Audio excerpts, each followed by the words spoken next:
Any further, let me acknowledge the 2-year anniversary of the horrific terrorist Hamas attack on the people of Israel on October 7th, 2023.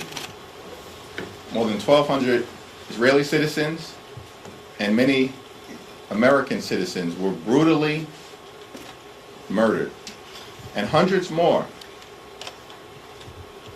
were violently kidnapped and held captive in Gaza. Later on today, I'll meet with several hostages who thankfully were released, as well as the families of those whose loved ones were tragically killed in Gaza. 2 years later, it's incredibly important that every single hostage is returned and returned at the same time. It's important that we restore the ceasefire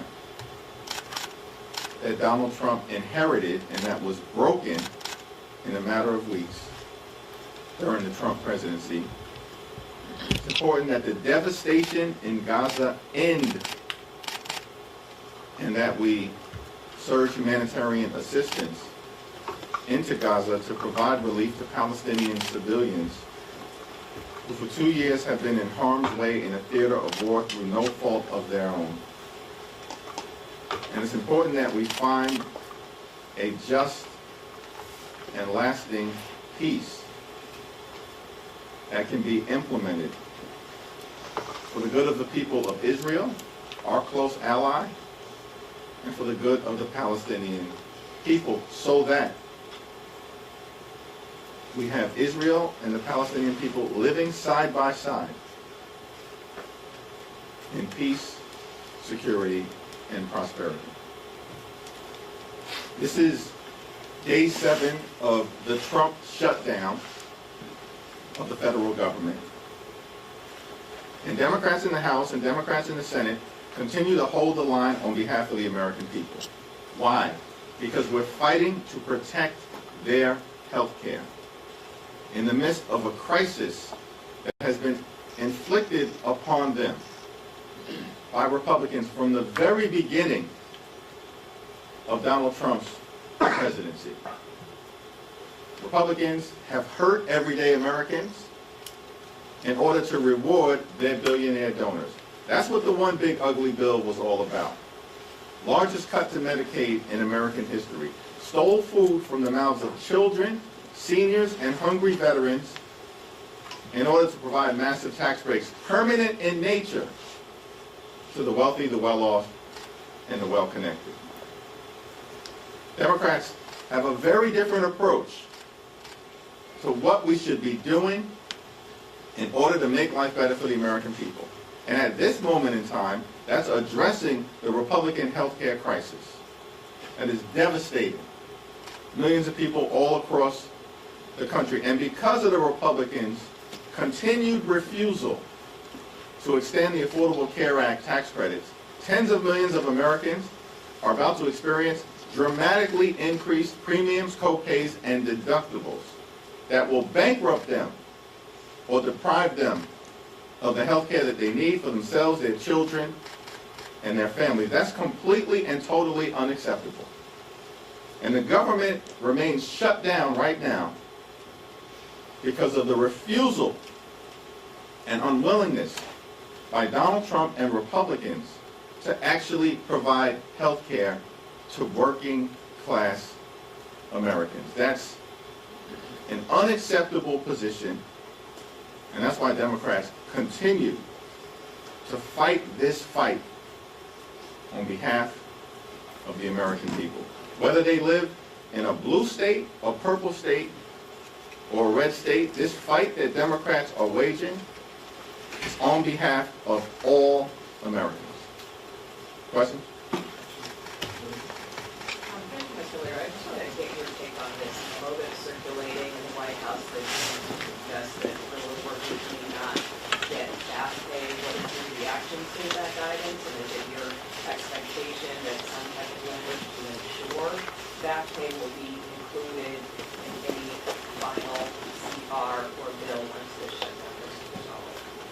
Trump and his administration have been torturing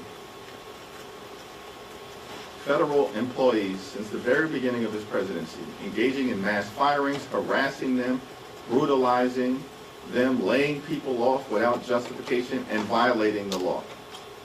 So let me be clear to those hardworking federal employees who are now being victimized by this Trump Republican shutdown. We continue to stand with you, and will stand with you as we've done from the very beginning of this presidency. And the law is clear. Every single furloughed federal employee is entitled to back pay. Period. Full stop. The law is clear, and we will make sure that that law is followed. Mr. Lewis, good morning. Thank you. I've been to dozens of these press conferences. Usually we've had a screenshot up here, something that Marjorie Taylor Greene has said, usually something outrageous. Today, you're saying that she's making your point. Is the enemy my friend in this case? What I'm saying is that Democrats have been crystal clear that this fight is about the health care of the American people. Marjorie Taylor Greene acknowledges this fight is about the health care of the American people. It's Republicans, in terms of the leadership, that is missing in action, that is currently on vacation, that has canceled votes, and that refuses to deal with the health care crisis that Republicans have created.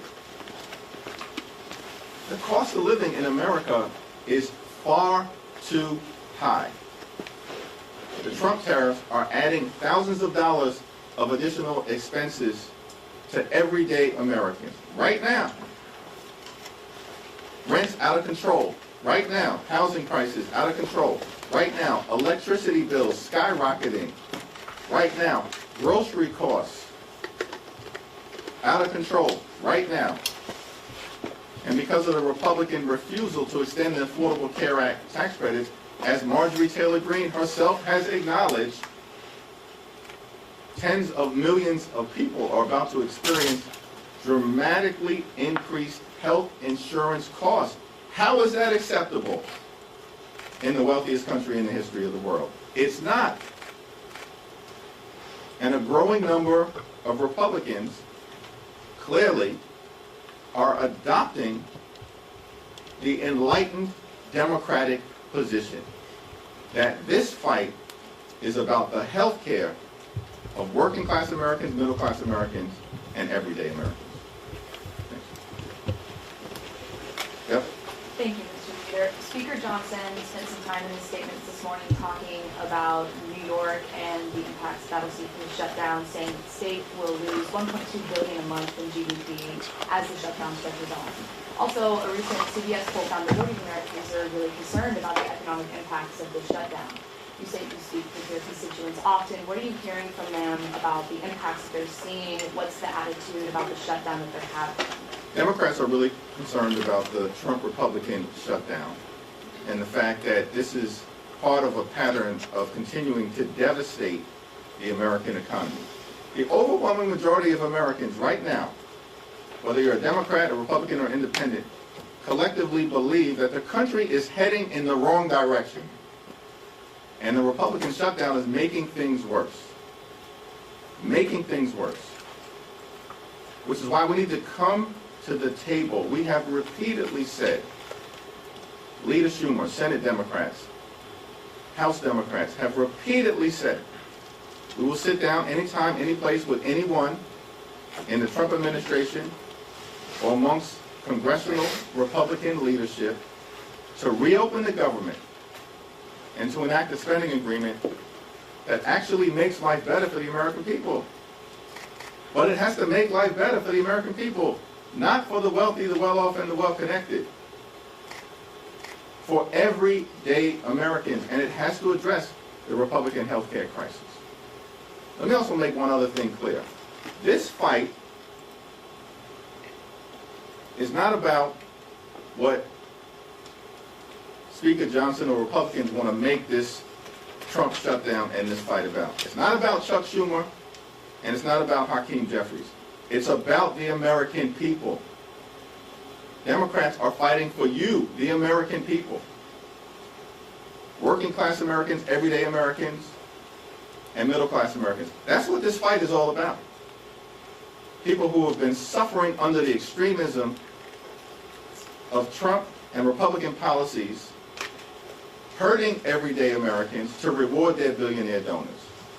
And the American people have had enough of the extremism that has been unleashed on them by the Trump administration and their failures around the economy. Costs aren't going down, they're going up. And we can't allow tens of millions of Americans who are both on the Affordable Care Act, like many veterans, or who get their health insurance through their employers, to experience massive hikes to their health care premiums, co-pays, and deductibles. That's what this fight is all about. It's not about us. This fight is about you, the American people. You deserve better. Okay. Yep. If rank and file Senate Democrats negotiate a deal that hasn't matched exactly what you described, would you provide the votes in the House to reopen the government? Well, with respect to anything that emerges from the Senate, we'll have to evaluate it on its merits, and that's our intention. Leader Schumer and I are in regular contact. House Democrats and Senate Democrats are in regular contact with each other, and I'm thankful for the fact that Senate Democrats have continued to strongly and boldly hold the line. What is John Thune doing? What are they doing? 5 times they've brought this dead-on-arrival partisan Republican spending bill to the floor for a vote, and it's gone down 5 times. That's legislative insanity. Doing the same thing and expecting a different result. It's not happening. It's not happening because House Democrats and Senate Democrats are standing up for the health care of the American people. So to the extent that anything emerges in terms of bipartisan discussions amongst Senate Democrats and Senate Republicans with full visibility involving House Democrats, then we'll have to evaluate anything that's presented on the merits. But the line in the sand has been clear. It has to decisively address the Republican health care crisis. Oh. Today marks 2 weeks since Congresswoman-elect Grijalva won her race by more than 40 points. 3 white men won special elections this year and were sworn in less than 24 hours after the polls closed in their races. What's going on? It's a very good question, and Mike Johnson has to actually answer that question as to why Republicans have refused to seat Representative-elect Adelita Grijalva. Why? She won her election decisively. She should have been sworn in yesterday during the pro forma session, which had occurred in April when 2 Republicans won special elections in Florida. They dramatically underperformed, won by margins that were far less than Representative-elect Grijalva, but they were sworn in immediately. And you know why they were sworn in immediately?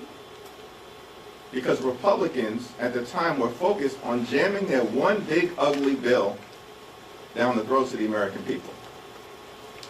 So when it comes to enacting massive tax breaks for Republican billionaire donors, they race to swear people in, which is what they did in April with those 2 extreme MAGA Republicans in Florida. But when it comes to Representative-elect Adelita Grijalva, who will represent a majority Latino district in Arizona, who's a Democrat, who has made clear that she will be the 218th signature on the petition to force a vote on the release of the Epstein files. House Republicans can't be bothered But this is consistent with a group of people that's on vacation right now. I mean, that is the most extraordinary thing. These people, the extremists, are on vacation right now. The government is shut down. A healthcare crisis is unfolding before the eyes of the American people because of the actions taken by the GOP. They're on vacation and they're unwilling to swear in Representative-elect Rahalva. We're going to make sure we do everything possible to ensure that she is sworn in sooner rather than later, including going back to the floor of the House during the next pro forma session to demand that she be seated. Thank you, Mr. Weir. Speaker announced this morning that we were always planning to have those conversations in the month of October with regard to the Affordable Care Act, minimum tax credits. In your conversations and discussions leading up to the shutdown and since, were you ever given the impression that Republicans had intended to have this conversation in October? I see you smirking. I want to get your sense of. Those are just my Brooklyn smile. Maybe, but I mean, really? This is what we're doing right now? Like Mike Johnson, this is an acknowledgement that the Democratic position is the American position, which is that this healthcare crisis has to be addressed right now. In that Oval Office meeting, Republicans had a very different position. That was just like a week ago. They had a very different position. They said we have all the time in the world to address the Affordable Care Act tax credits. They don't expire until the end of the year. We have all the time in the world. Now, they're saying something very different, which is, yeah, we were planning to address it. Okay, if you're planning to address it, let's do it. Right now. Welcome on board to the fact that the Republican healthcare crisis has to be addressed right now. Very different position than the one that they took in that Oval Office meeting. We have consistently pointed out that how is it the case that you bent over backwards to pass your one big ugly bill, rip health care from millions of Americans, steal food from the mouths of hungry children in order to reward your billionaire donors, and those tax breaks that were enacted in connection with the Republican one big ugly bill, they were made permanent. And they expired on December 31st of this year. It was an unsustainable position, as Democrats have repeatedly pointed out, that Republicans raced to provide massive tax breaks for the wealthy, the well-off, and the well-connected, setting the country on a path toward possible bankruptcy or financial ruin, skyrocketing the debt by more than $3 trillion, doing it on the backs of working-class Americans, because there was apparently urgency to renew those massive tax breaks because they expired on December 31st of this year. And then at the same time, taking the position in the Oval Office meeting and publicly that we have all the time in the world to deal with the health care crisis that we've created and the Affordable Care Act tax credits that are expiring. Of course that was an unsustainable position. And I'm thankful that Republicans are now acknowledging it. But they still have to actually sit down at the negotiating table so we can resolve the issue, consistent with what Marjorie Taylor Greene has said needs to be done. Address the cost of living crisis that Republicans have made worse in the United States of America. Senator Jeffries, there's a bipartisan bill in the House that's been introduced to do a one-year extension of these ACA subsidies. Is that acceptable to you, and how would you vote if that came up? A one-year extension of the Affordable Care Act tax credits is not acceptable. It's a non-starter. It's a non-starter. It was introduced by the same people who just permanently extended massive tax breaks for their billionaire donors. Think about that. And now what they're saying to working class Americans who we're standing up for, middle class Americans who we're standing up for, and everyday Americans who we're standing up for, whose tax credits are about to expire and they're getting ready to face dramatically increased premiums.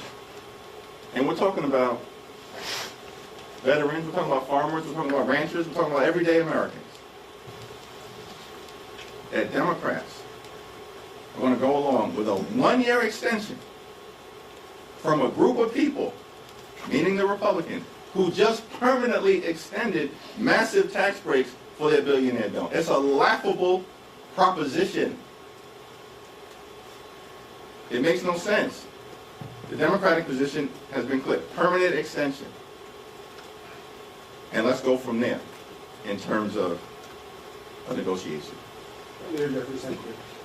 We talked about how President Trump said yesterday he's willing to work with Democrats and have the conversation about health care. You just said you and Leader Schumer would also be willing to do that. What's stopping Democratic leaders from picking up the phone or just requesting a meeting with the White House, even if Republican leaders here are not on board? We demanded a meeting with the White House initially. The White House agreed to the meeting. Then Donald Trump backed out of the meeting. And then public pressure caused him to have the meeting again. And we're clear, subsequent to that, that the line of communication remains open on our end. And we look forward to sitting down with any high-level member of the administration, any serious member of the administration, including, of course, President, the Vice President, or others who they may designate at an appropriate time and place, if they're serious about actually getting resolution to the Republican health care crisis that they now acknowledge needs to be addressed. Let's address it on behalf of the American people. Let's reopen the government. Let's end the Trump shutdown. The Obamacare program not allowing new enrollment. Middle class America. Middle class America is the irony of all ironies.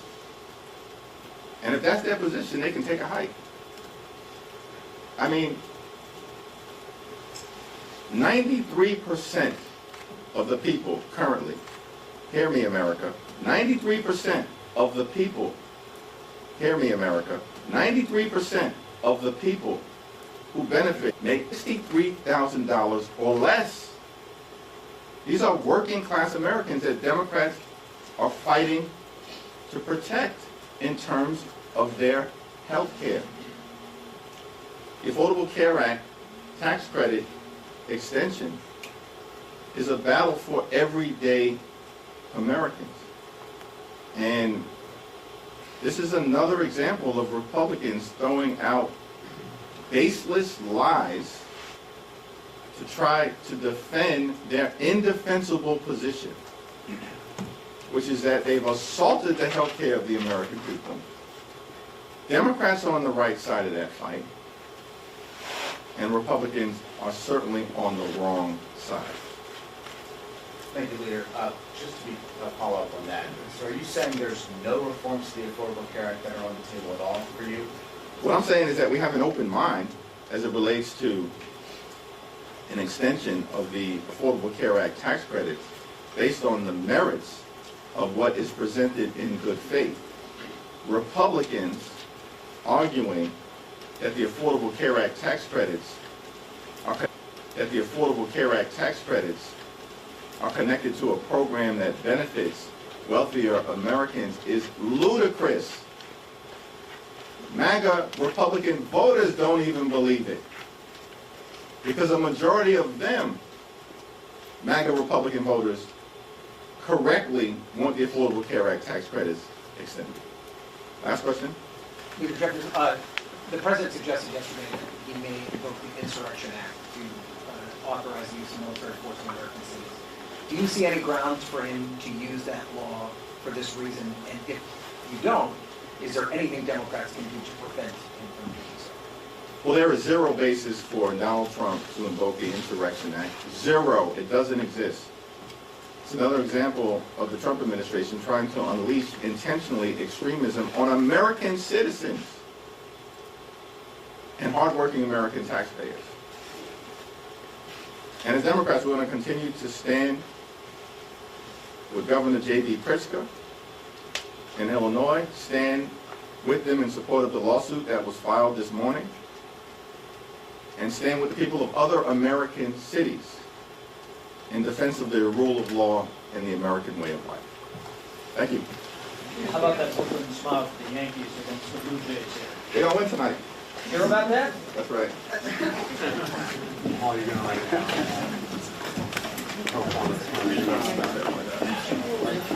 So this is like, I can actually clarify just simple facts.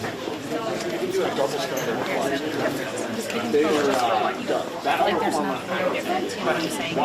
Okay, that was when Countess and finally sworn in, this was the pro forma immediately after they had just adjourned, though. Everyone was still here. It's just that they were all like here. A rule was taken down. That's so funny, I literally asked If you, I looked, maybe it was like literally their friends. there was like every lawmaker was here. It makes no difference because Johnson's here But now. it doesn't matter though, because they were sworn in during a pro forma, so therefore she can be sworn So in. Curtis has already cut and everything, and I had Also, if it's not important for the House to be in session, then he should not be here. The next time he does. Oh, by the way. Oh, thank you. I know, so I went and. Thank you. How was it? It was cool, it was good. I mean, I think with half, 2/3 of Congress not here. Exactly, but that's out there. Yeah. It was, but when I got, I mean, I only got there at 9. When I got there, like, there were people there and there were a couple. Hey, real quick. For me, the win was I met, I don't know, do you know Kaylee from Thune's office? Yes. Yes, so I met her and a colleague of hers, but she was like, yeah, just contact me and I'll connect. I was like, okay. So for my purposes, that was the big win. But, yeah, she's yeah, she was very nice. Yeah, so I think maybe that'd be a good little So I, story. I don't want to run on. I ate a lot of bagel. It's not my carbs for the day. I'm eating my protein chicken or nothing. And there you go. I love the Swazi. I love this as well. This is the Billy Swazi.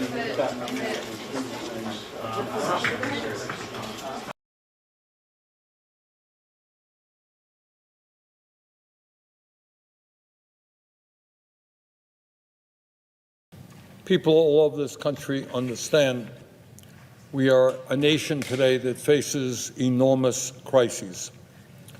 Sadly, the continuing resolution passed Tuesday in the U.S. House and which will come to this body very shortly, not only does nothing to address these crises, but in fact, it makes a bad situation much worse. Today, at a time when we have more income and wealth inequality than we have ever had